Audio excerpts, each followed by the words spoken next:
La nave blanca. Soy Basil Elton, guardián del faro de Punta Norte, que mi padre y mi abuelo cuidaron antes que yo. Lejos de la costa, la torre gris del faro se alza sobre rocas hundidas y cubiertas de limo que emergen al bajar la marea y se vuelven invisibles cuando sube. Por delante de ese faro, pasan desde hace un siglo las naves majestuosas de los 7 mares. En los tiempos de mi abuelo eran muchas, en los de mi padre, no tantas. Hoy, son tan pocas que a veces me siento extrañamente solo, como si fuese el último hombre de nuestro planeta.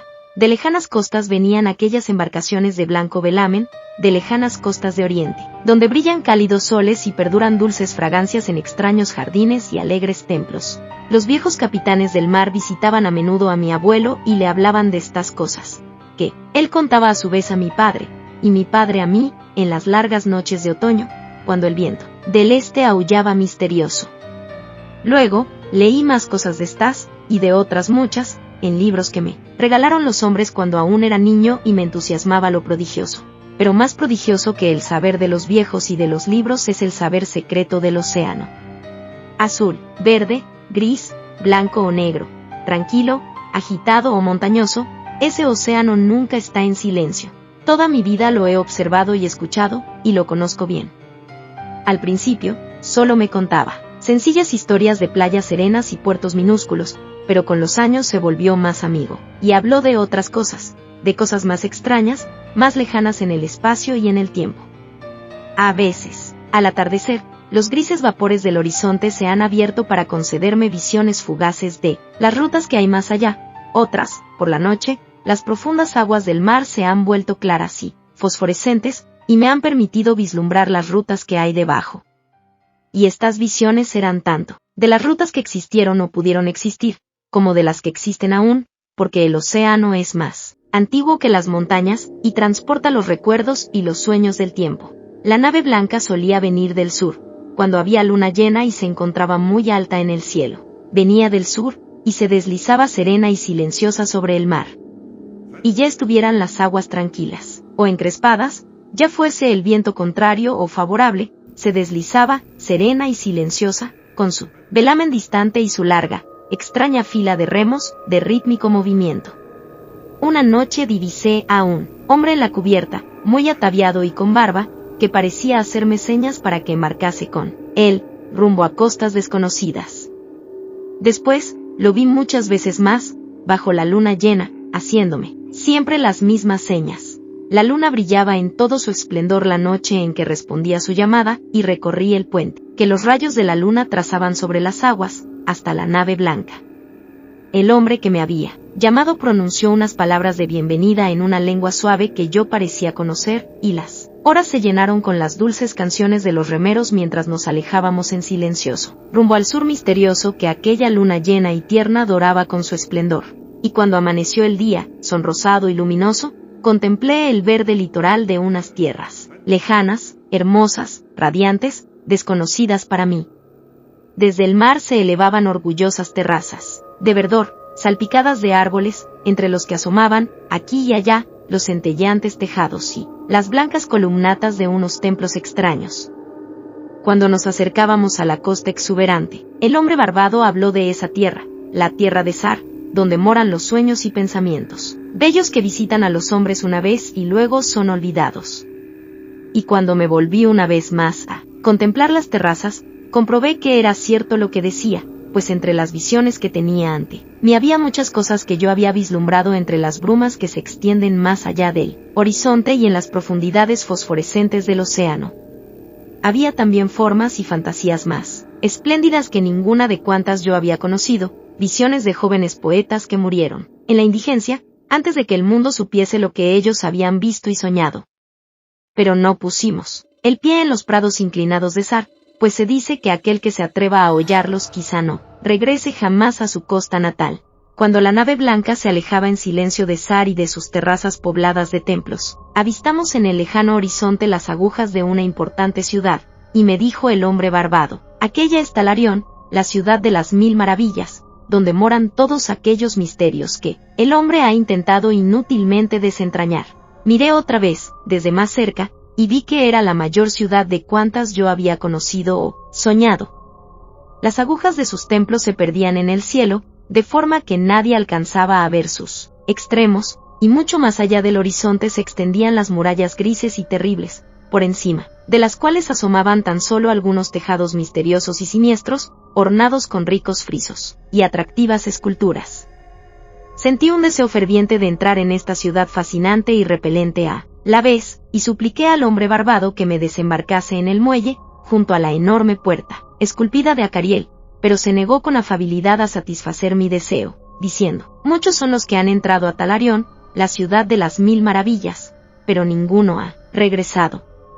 Por ella pululan tan solo demonios y locas entidades que ya no son humanas, y sus calles están blancas con los huesos de los que han visto el espectro de Lati, que reina sobre la ciudad. Así, la nave blanca reemprendió su viaje, dejando atrás las murallas de Talarión, y durante muchos días siguió a un pájaro que volaba hacia el sur, cuyo brillante plumaje rivalizaba con el cielo del que había surgido.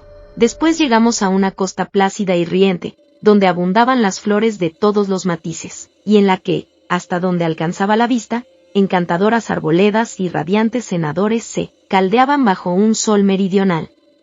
De unos emparrados que no llegábamos a ver brotaban canciones y fragmentos de lírica armonía salpicados de risas ligeras, tan deliciosas, que exhorté a los remeros a que se esforzasen aún más, en mis ansias por llegar a aquel lugar. El hombre barbado no dijo nada, pero me miró largamente, mientras nos acercábamos a la orilla bordeada de lirios. De repente, sopló un viento por encima de los prados floridos y los bosques frondosos, y trajo una fragancia que me hizo temblar. Pero aumentó el viento, y la atmósfera se llenó de hedor, a muerte, a corrupción, a ciudades asoladas por la peste y a cementerios exhumados. Y mientras nos alejábamos desesperadamente de aquella costa maldita, el hombre barbado habló al fin, y dijo: ese es Sura, el país de los placeres inalcanzados. Así, una vez más, la nave blanca siguió al pájaro del cielo por mares venturosos y cálidos, impelida por brisas fragantes y acariciadoras. Navegamos día tras día y noche tras noche, y cuando surgió la luna llena, dulce como aquella noche lejana en que abandonamos mi tierra natal, escuchamos las suaves canciones de los remeros. Y al fin anclamos, a la luz de la luna, en el puerto de Zona NYL, que está protegido por los promontorios gemelos de cristal que emergen del mar y se unen, formando un arco esplendoroso. Era el país de la fantasía, y bajamos a la costa verdeante por un puente dorado que tendieron los rayos de la luna. En el país de Zona NYL no existen el tiempo ni el espacio, el sufrimiento ni la muerte. Allí habité, durante muchos ebos. Verdes son las arboledas y los pastos, vivas y fragantes las flores, azules y musicales los arroyos, claras y frescas las fuentes, majestuosos e imponentes los templos y castillos y ciudades de Zona NYL. No hay fronteras en esas tierras, pues más allá de cada hermosa perspectiva se alza otra más bella. Por los campos, por las espléndidas ciudades, andan las gentes, felices y a su antojo, todas ellas dotadas de una gracia sin merma y de una dicha inmaculada. Durante los ebos en que habité en esa tierra, vagué feliz por jardines donde asoman singulares pagodas entre gratos macizos de arbustos, y donde los blancos paseos están bordeados de flores delicadas. Subí a lo alto de onduladas colinas, desde cuyas cimas pude admirar encantadores y bellos panoramas, con pueblos apiñados y cobijados en el regazo de valles verdeantes y ciudades de doradas y gigantescas cúpulas brillando en el horizonte infinitamente lejano. Y bajo la luz de la luna contemplé el mar centelleante, los promontorios de cristal y el puerto apacible en el que permanecía anclada la nave blanca. Una noche del memorable año de Tarp, vi recortada contra la luna llena la silueta del pájaro celestial que me llamaba y sentí las primeras agitaciones de inquietud. Entonces hablé con él, hombre barbado, y le hablé de mis nuevas ansias de partir hacia la remota Caturia, que no ha visto hombre alguno, aunque todos la creen más allá de las columnas basálticas de Occidente. Es el país de la esperanza, en ella resplandecen las ideas perfectas de cuanto conocemos, al menos, así lo pregonan los hombres. Pero el hombre barbado me dijo: cuídate de esos mares peligrosos, donde los hombres dicen que se encuentra Caturia. En Zona NYL no existe el dolor ni la muerte, pero, ¿quién sabe qué hay más allá de las columnas basálticas de Occidente? Al siguiente plenilunio, no obstante, embarqué en la nave blanca y abandoné con el renuente hombre barbado el puerto feliz, rumbo a mares inexplorados. Y el pájaro celestial nos precedió con su vuelo, y nos llevó hacia las columnas basálticas de Occidente, pero esta vez los remeros no cantaron dulces canciones bajo la luna llena. En mi imaginación, me representaba a menudo el desconocido país de Caturia con espléndidas florestas y palacios, y me preguntaba qué nuevas delicias me aguardarían. Caturia, me decía, es la morada de los dioses y el país de innumerables ciudades de oro. Sus bosques son de áloe y de sándalo, igual que los de Camorín, y entre sus árboles trinan alegres y entonan sus cantos amables los pájaros. En las verdes y floridas montañas de Caturia se elevan templos de mármol rosa, ricos en bellezas pintadas y esculpidas, con frescas fuentes argentinas en sus patios, donde gorgotean con música encantadora las fragantes aguas del río Narg, nacido en una gruta. Las ciudades de Caturia tienen un cerco de murallas doradas, y sus pavimentos son de oro también. En los jardines de estas ciudades hay extrañas orquídeas y lagos perfumados cuyos lechos son de coral y de ámbar. Por la noche, las calles y los jardines se iluminan con alegres linternas, confeccionadas con las conchas tricolores de las tortugas, y resuenan las suaves notas del cantor y el tañedor del laúd. Y las casas de las ciudades de Caturia son todas palacios, construidos junto a un fragante canal que lleva las aguas del sagrado Nar. De mármol y de pórfido son las casas, y sus techumbres, de centelleante oro, reflejan los rayos del sol y realzan el esplendor de las ciudades que los dioses bienaventurados contemplan desde lejanos picos. Lo más maravilloso es el palacio del gran monarca Dorier, de quien dicen algunos que es un semidios y otros que es un dios. Alto es el palacio de Dorier, y muchas son las torres de mármol que se alzan sobre las murallas. En sus grandes salones se reúnen multitudes, y es aquí donde cuelgan trofeos de todas las épocas. Su techumbre es de oro puro, y está sostenida por altos pilares de rubí y de azur donde hay esculpidas tales figuras de dioses y de héroes, que aquel que las mira a esas alturas cree estar contemplando el Olimpo viviente. Y el suelo del palacio es de cristal, y bajo él manan, ingeniosamente iluminadas, las aguas del Narg, alegres, y con peces de vivos colores desconocidos más allá de los confines de la encantadora Caturia. Así hablaba conmigo mismo de Caturia, pero el hombre barbado me aconsejaba siempre que regresara a las costas bienaventuradas de Zona NYL, pues Zona NYL es conocida de los hombres, mientras que en Caturia jamás ha entrado nadie.